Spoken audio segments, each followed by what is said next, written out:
What do we need to do to get this country back on the right track with respect to taxation, spending, and inflation? Join me in this week's Libertarian Angle as I examine that question.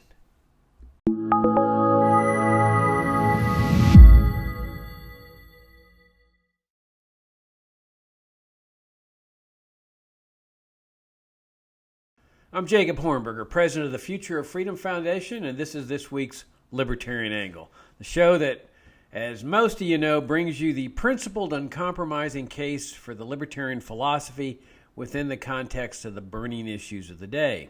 If you're new to FFF, come and subscribe to our FFF Daily, subscribe to our YouTube channel, and hopefully become a supporter of our efforts to advance liberty and to achieve a free society at the Future of Freedom Foundation.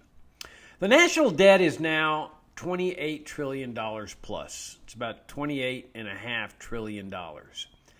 That amounts to, according to the U.S. Debt Clock, and it's a great website to go visit, usdebtclock.org, that amounts to $226,000 for each taxpayer. Now, how many American taxpayers are prepared to fork over $250,000, which is their share of the national debt? My hunch is not very many. Now, the government now is spending. Government spending is out of control. We know that. The federal spending is now at $6.7 trillion on an annualized basis. But we all know that they're collecting less in taxes than that. And that means that they're going to be borrowing another $3 trillion plus. That's going to make the national debt now $32 trillion, which of course increases the proportion amount for each taxpayer. On top of that, we've got all of the so-called unfunded liabilities, Social Security, Medicare, Medicaid. If we go over to the U.S. Debt Clock, which I'm looking at now, it says that the largest budget items are Medicare and Medicaid, $1,313 billion. Social Security, $1,125 billion. And then you've got defense, war, and we put defense in quotation marks because it has nothing to do with defense. It's all about empire and interventionism and sustaining the national security establishment. That's $727 trillion, $727 billion. So you're looking at some large numbers here. This cannot end well. There is no way that this can end well. You're looking on the horizon at a major crack up here. Now, we libertarians are not Nostradamuses. We can't predict when something like this is going to happen. All we can do is say, it's going to happen at some point. It's just a matter of logic that you cannot spend yourself into prosperity. And that's what they're trying to do. They're saying, well, if the federal government just keeps spending money, we're going to have prosperity. It doesn't work that way. It works the exact opposite. It's like a family. How many families spend themselves into prosperity? Try it. Let's go out and start spending money at the mall and buying a new car and going on vacation. And at some point, you're going to run out of money. And then you start borrowing money, which is what the federal government's been doing.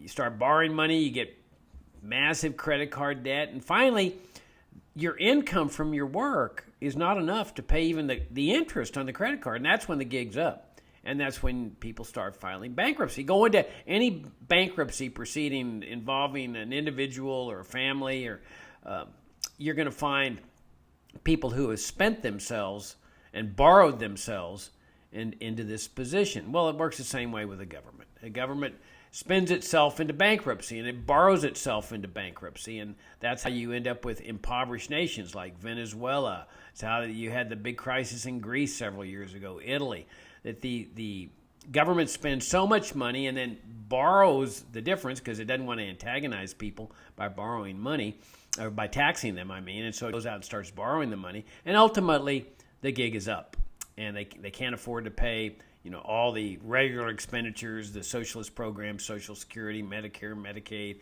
welfare, the military, and so forth. And that's when the bankruptcy hits, unless they're bailed out by some other nation like the United States or the European Union. But take my word for it. when the crack up comes here in the United States, there's going to be no other nation that's going to be willing to bail out the federal government. And you're going to see some nasty stuff going on. I mean, we're accustomed in our lifetime to foreign policy crises. The Afghanistan, 9/11, Iraq, Syria. I mean, there's all this hype constantly about the official enemies. China is rising, and it's all this empire talk. But that's what we're accustomed to, the fear-mongering and the crisis environment of foreign policy that the national security establishment more often than not engenders. We're not as accustomed to big financial crises. Yeah, I know we had a big recession in 2008, but I'm talking about a major, major financial crisis, a big crack up. And you're going to see a big crackdown because financial and monetary crises and economic crises provide the government officials with the opportunity to crack down. They're going to blame it on free enterprise like they did during the Great Depression, the failure of free enterprise, or they're going to blame it on the banksters or the car dealers for selling cars at exorbitant prices and so forth. The last thing they're going to do is take responsibility for it. So this presents an opportunity for us libertarians to try to lead this country out of this morass. I mean, when that crack up comes, there's going to be a battle over who's responsible for this and what do we need to get out of this morass. And we libertarians need to be ready for that. In fact, we need to be preparing now for that contingency. And so that's what I want to do in this show. I want to return to founding principles with respect to monetary issues, spending issues, because by returning to founding principles, you can kind of set your foundation as to where you want to go here. And I think it's important for people to understand what is it that we're aiming for. I mean, ultimately, as libertarians, we want a free society, right? I mean, that's what we're all about, is freedom.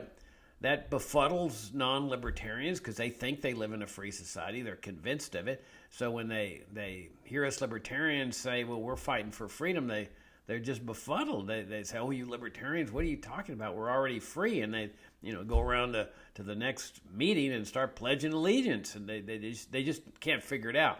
Well, that's one of the distinguishing characteristics, as you all know, between us libertarians and non-libertarians. We know we've achieved this breakthrough in which we know we're not free. And part of the reason we know we're not free is what revolves around financial issues, the monetary policy, and the overall government spending that comes with what we call the welfare warfare state. So what we need to do at this point is we need to be painting the picture of what a free society is, so that people who are interested in freedom will know what the goal line is here. That if all we do is just come up with reform measures, like the Fed should be doing this or the Fed should be doing that, or like in healthcare, Fauci should be doing this and Fauci should be doing that. That's not freedom. That freedom is, as I've emphasized before, it's the removal of infringements on freedom. It's not the reform of infringements on freedom. If all we do is reform infringements on freedom, we will have achieved nothing, because you're still living the life of a serf. If you want freedom, you've got to be painting this picture of what a free society is. And that means the removal of infringements on freedom. And some of the major infringements on freedom are with respect to monetary policy, out-of-control spending, debt, and so forth. So that's what I want to do. I want to set a standard here today as to what we need to do to get this nation out of this morass. At least one of the things we need to do. It's certainly not the only thing we need to do, but it's a major thing we need to do. And the way we figure that out, the way we set this standard in order to get this country out of this morass when the crack-up comes, or even better, before the crack-up comes, where we get a critical mass of people that say, hey, let's stop this thing and let's move in another direction. Well, people have to know what that direction is, and that's what I want to do in this segment of the libertarian angle. So if we go back to the founding of the United States, you have the Constitution calling into existence the federal government. And the founding, the framers and our American ancestors were truly concerned about out-of-control spending. They understood that what happens with out-of-control spending is that the government starts raising taxes because that's the only way government gets its money. That sometimes shocks some people. They think government has its own stream of revenue like a business. No, it takes money from businesses. It takes money from people through force. That's what the IRS is all about. And it does this through taxation, income taxation. The more you make, the more they take. And that's to fund, the government expenditures. Before government can spend money, it's got to collect the money. Well, what happens, and what our ancestors understood and the framers understood, is that government has a propensity to spend more than what it's bringing in with taxes, which is, of course, what we're living under today. And so what they would do is they would borrow. But then that debt has to be paid back, which means raising taxes down the road. Let's say you've got a 1-year note that you've borrowed money from. Well, a year from there, that note's coming due. So that means now you got to raise the taxes that you didn't want to raise the year before.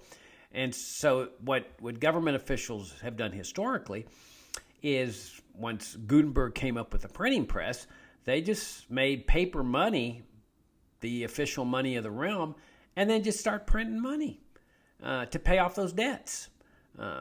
Somebody says, hey, I'm owed here, $100. Oh, well, here's paper money, $100. And they just would print money. And that was what was called inflation. They were inflating the money supply, debasing the currency. Well, this created havoc with people's economic activity. You see, the price system in a free market is a very intricate system. It's a messaging system. It tells people how to allocate resources, whether to spend here, whether to buy this or not, whether to invest in this, whether to go across the country and get a job. That the labor market is a price system as well, the price of labor. Very intricate system. But when you tamper with it, with inflation, with paper money, everything goes askew. And that's where the chaos comes in. So what our ancestors decided to do was to prohibit this type of thing from taking place. They were terribly concerned with it because they understood that this is one of the seeds of a tyrannical regime that starts spending and sends a country into massive amounts of debt, then starts inflating the currency. They understood that this has gone on throughout history. Now, even before the printing press, kings would do this with gold and silver coins, which was the traditional money that people would gravitate toward. That when a gold coin, let's say that was certified to contain 1 ounce of gold, would come into the coffers of the regime, like in payment of taxes, what the king would do is he would shave off the edges of the gold coin. And then he would take all the shavings and melt them down into new coins and then go spend those coins. So the coins that were shaved, they would put them back in the marketplace and go out and buy something with it or whatever, pay their troops or with it that way. And so the coins started circulating with less than an ounce, even though they were certified to contain an ounce. And so people figured this out, so they started trading at a discount. The coins did. In other words, people would come in and the store owner would say, no, that doesn't contain 1 full ounce, but I'll give you 9/10 of an ounce worth of merchandise for it. Well, this would infuriate the king because this was like an insult to the king. You were questioning his coins, and they would start making the coins legal tender. That people had to accept them at face value or face the death penalty or some other kind of punishment. So our ancestors wanted to avoid all this. So that's why they made a monetary system under the Constitution based on gold coins and silver coins.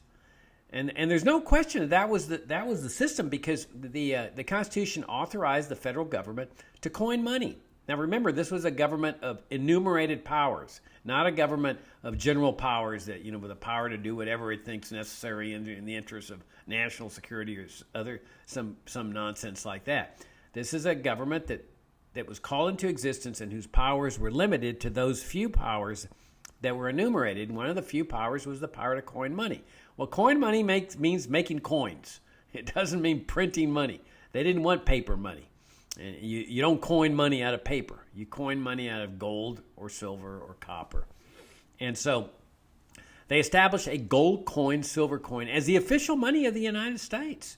And in fact, even to fortify this even further, they said that no state, this is in the Constitution, no state shall make anything but gold coins and silver coins legal tender, or gold and silver legal tender, which means the official money. So states couldn't start issuing paper money or something like that. So the federal government wasn't empowered, and the states weren't empowered. They were prohibited from issuing paper money. And sure enough, right after the government's established, the federal government starts coining money. That's the U.S. Mint. They coin gold coins and silver coins. And the thing about it is, these were among the most reputable coins in history. I mean, there was no shaving of the edges. There was no fraud that was taking place. I mean, if you got an American Eagle gold coin, it was a solid gold coin. Everybody knew this. You had this. It was really the soundest monetary system in history.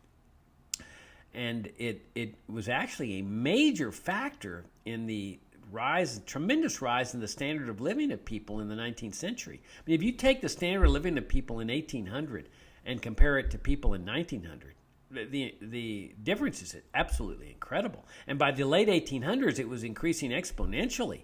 It was incredible. And this despite the fact, or maybe because of the fact, that thousands of penniless immigrants were flooding American shores every week. They wanted in on this tremendous prosperity.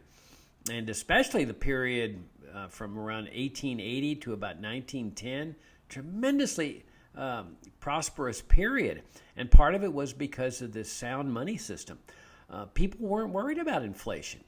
Now, we often hear, and college professors teach their students, and so do civics teachers in high school, that America had a paper money system backed by gold. Nothing could be further from the truth. There was no such thing as paper money backed by gold. The money was gold coins, silver coins. Now, you had debt instruments circulating because the Constitution authorized the federal government to borrow money. So you had Federal Reserve notes or Treasury notes or whatever. But everybody understood these were promises to pay money. They weren't money themselves. And people might use like a Federal Reserve note and say, hey, will you take this instead of me going to the government and getting my gold coin? And sure, I'll take it. But it wasn't money. It was like a money substitute. Everybody understood that the gold coins and silver coins were the official money. And people weren't worried about inflation. They would sign contracts. Like big corporations would issue bonds, 100-year bonds. Imagine 100 years with where people would loan them money, repayable in a century, and with interest, of course. Now, today, nobody would be stupid to do that. I mean, you would never invest in a 100-year bond today because you know that it'd be wiped out by inflation within 10 years or so. But you see, back then, people weren't worried about inflation, and because there were gold clauses in these bonds that said, that it will be tied to the gold price, and everybody knew that gold was fairly stable, not totally stable, but they were secure enough to invest in 100-year bonds, knowing that 100 years from now, they'd be getting their money back because it was, again, tied to the value of gold. So that was our system for 100 years. There was no Federal Reserve, which is a central bank.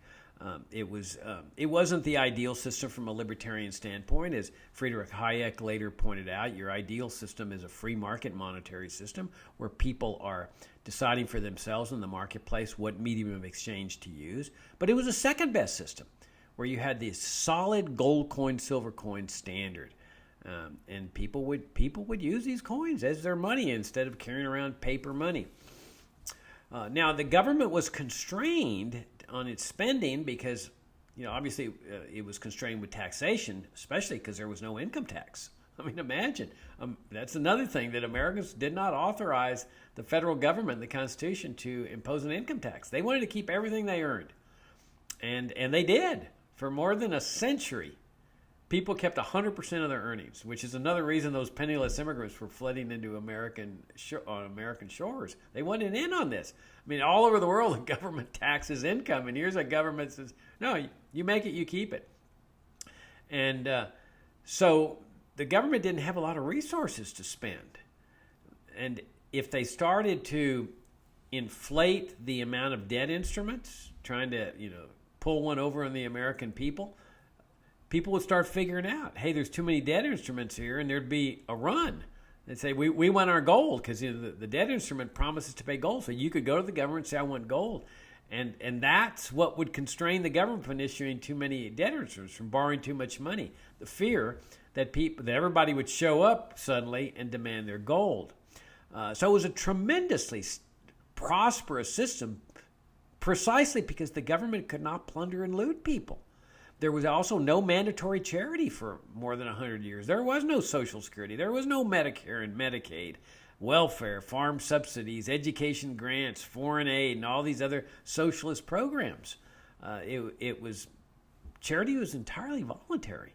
And it was actually the most charitable society in history. That's how the churches got built and the museums, because when people were multimillionaires like John D. Rockefeller and others that are just condemned in America's state-supported universities and the public schools, these are the wealthy. When people were free to accumulate wealth, they gave it away in mass. I mean, this is how the museums got built, and the hospitals, the universities to a large extent, museums. I mean, there was some state support, but very limited.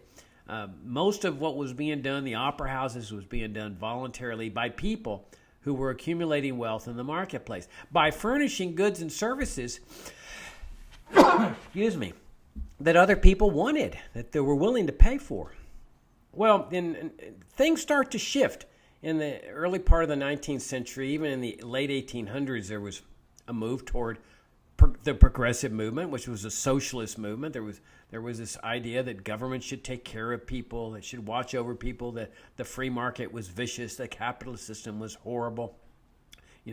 Women were working, wives were working in factories, children were working in factories, and nobody thought to think, or I shouldn't say nobody, but the statists didn't stop to think that the reason these people were working in these factories is to survive, because the standard of living was so low.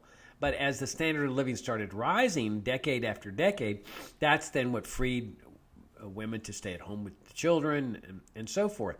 So it wasn't laws that did this type of thing. It's as your standard of living rises, people have more time for leisure and other non-work related things. So things start to shift. The socialist paradigm starts to gain popularity. You've got the Sherman Antitrust Act, for example, in 1890, which was ridiculous. And then in 1913, you get the Federal Reserve Act, and you get the income tax. Imagine, Americans abandon the system with a constitutional amendment that then the government starts imposing income taxes. And they said, look, we promise it'll only be on the wealthy. That same old concept you hear today, tax the rich. Well, they said that the income tax will be only on the rich. Well, it was a lie. They started taxing everybody. I mean, at first it was just the rich, but that didn't last very long because the government wanted to spend. And so you in the 1930s, you get the advent of the welfare state. This was the watershed period, with Social Security being the crown jewel of this new system, a system based on taking money from one group of people and giving it to another group of people. And you need massive amounts of money for that. Well, you've got the income tax now that had come into existence in 1913. And then you've got the Federal Reserve is now starting to manipulate the debt instruments, the supply of them. And this is what's called central planning. Central planning always produces what Ludwig von Mises called planned chaos. And that's what happened in the 1920s. They overinflated, and then they panic because people are going to now start demanding their gold. So they start contracting, they overcontract, and that's what causes the stock market crash in 1929, which they blamed on free enterprise. You see, because in their minds, this new socialist program of income taxation and the Federal Reserve were now part and parcel of America's free enterprise system. Well, they weren't. They were an abandonment of that free enterprise system. That was what caused the Great Depression. And then Roosevelt comes in and uses the Great Depression as the justification for totally altering, in a revolutionary way, America's economic system. That's when America became a welfare state. And where the out-of-control spending. At the same time, Roosevelt decrees that the gold coin, silver coin standard is now over, or at least the gold coin standard's over. He permitted silver coins to continue circulating, but he nationalized gold, and which is incredible because this was the system that was provided by the Constitution. I I mean, if you're going to change something that's in the Constitution, you got to go through a constitutional amendment. He didn't do that. He and Congress, working together, simply said we're going to make it a felony offense to old gold coins. Everybody has to turn in their gold coins. And then as soon as most people did that, not everybody did it, but it was a choice people had to make. They knew this was a way to preserve their savings from monetary debasement that many of them knew was coming with the paper money. They understood history. But to risk a felony conviction by hiding some gold coins in your home safe, is it worth it? Some of them did, and some of them were prosecuted for it. So they nationalized gold, they turned to paper money, and now the floodgates are open. I mean, you've got now Federal Reserve notes promising to pay people, $1, but it doesn't mean anything. Because you go in there and say, I want my gold coin. They say, well, no, gold coins are illegal. Here's a $1 Federal Reserve note in return. So you get notes for notes. And so then now the floodgates were open to out-of-control spending. And then after World War II, the federal government is converted to a national security state from a limited government republic. And now a national security state is a totalitarian form of governmental structure. It has omnipotent powers, including the power of assassination, coups, regime change operations, torture, kidnapping. I mean, the powers are really unlimited.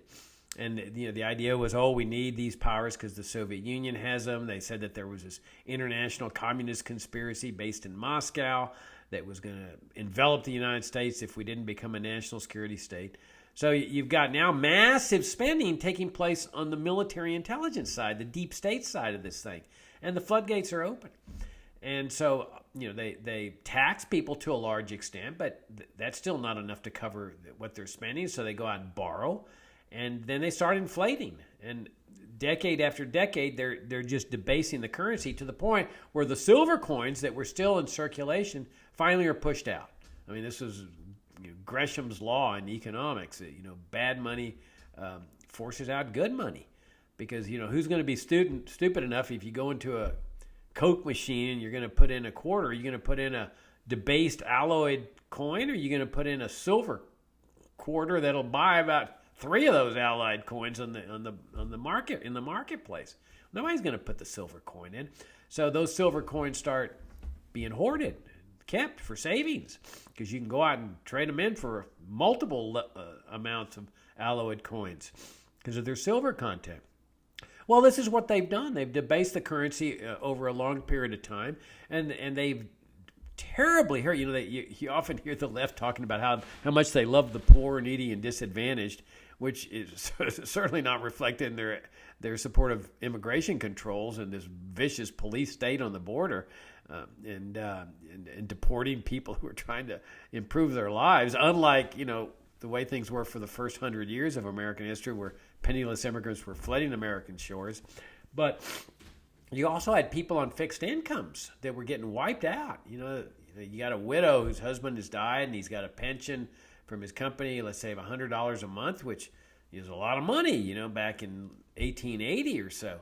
But over time, $100 a month doesn't do anything because the government's debased the value of the money. And the worst thing about the inflation, or at least maybe one of the worst things, is the malinvestment that takes place. Because when they artificially lower interest rates, or when they're out there flooding the economy with all this free printed money, businesses start making their investment decisions based on these signals. Now, remember, I told you that the price system is a very intricate system. Businesses base their decisions on the prices that are being set forth in the marketplace. Well, if that price system is tampered with inflation, then there's no way to calculate here. People are making malinvestments. So you got a business saying, oh, wow, look at all these customers coming in to buy my cars. I'm going to expand operations, build a new building here, new showroom, going to buy a lot of inventory. And then the shakeout happens, which it inevitably does. And that's where you get the recession, where all of a sudden businesses realize, oh my gosh, the demand really wasn't there. It was all fake, because everybody thought that they were wealthier than they were, because the government had plowed all this free printed money into the marketplace. So in order to get back to where we back on the right road, the road to prosperity. We have to do a lot of soul searching here and a lot of reevaluations here. Do we want to stay as a welfare state? And I want to address that in a later segment. Do we want to stay as a warfare state, a national security state? Or do we want to restore a limited government republic? But and I'm going to address that in a later segment too. But on the monetary field, what we really have to do, if we want a free society, we have to go, the second best route is the gold coin, silver coin route, okay? Where the government's back in the minting business and no more paper money. But the ideal route is the one Hayek talked about, is just repeal legal tender laws. Let the market decide what people want to use as a medium of exchange in their transactions, whether it's gold coins, silver coins, bitcoins, American Express banknotes, or whatever. Let the market ferret that out, and then people can transact in a logical way, in the way that they choose. My hunch is that they would gravitate toward gold coins and silver coins that are privately minted. You don't need government to mint these coins. Just let private minters handle it. The best ones will rise to the surface as businesses do in the marketplace, but get government out of it. In that way, as we paint this picture of what a free society is, we start seeing that we have a constrained government, a government that is whose resources are really not that enormous, so it can't do very much damage to people or can't do very many good things for people, but whereas its function is very limited to just protecting the country from an invasion, which is of course a non-existent possibility these days, providing the judiciary, a federal judiciary for people to resolve disputes, but leave most of the criminal justice and most of the crimes, the violent crimes, to the states where it rightfully belongs. Get rid of the FBI. You don't need this, what Harry Truman called the Gestapo force in American society. Any good they do is far outweigh the bad that they have done to this country. And of course, then the warfare state, which we'll discuss in a separate section, the CIA, the NSA, the vast military-industrial complex. But at the core of this is monetary policy. A free market monetary system, no Federal Reserve at all, no central planning of monetary affairs, but have a free market monetary system where people are free to decide for themselves what medium of exchange they want to use. So that's my libertarian angle perspective for this week, and look forward to sharing more perspectives with you on what we need for an ideal free society in future segments. Thank you.